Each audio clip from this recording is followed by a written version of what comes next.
বন্ধুরা, আজকে আমি পাট পাতা দিয়ে মাছের ডিমের পাতুরি রান্না করে দেখাবো। কলা পাতার মধ্যে পাট পাতাগুলোকে ভালো করে ধুয়ে এইভাবে গাঁট বেঁধে নেবে। প্রত্যেকটা পাট পাতাকে এইভাবে গাঁট বেঁধে নেবে।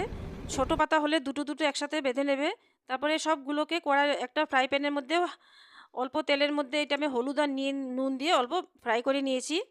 তারপরে একটা বাটির মধ্যে মাছের ডিম, পেঁয়াজ কুচি, কাঁচা লঙ্কা কুচি, তারপরে এখানে হলুদের গুঁড়া, লাল লঙ্কার গুঁড়া দিয়ে ভালো করে মেখে নেব। আর কলা পাতাটাকে এইভাবে সেঁকে নেব। কলা পাতাটা সেঁকলে পরে এবার নরম হয়ে যায়। এটা অ্যাকচুয়ালি নোয়াখালী ডিস্ট্রিক্টের রান্না বন্ধুরা। তারপরে সর্ষের তেল মেখে ভালো করে তারপরে আমি কলা পাতাটাকে এভাবে বটে নেব।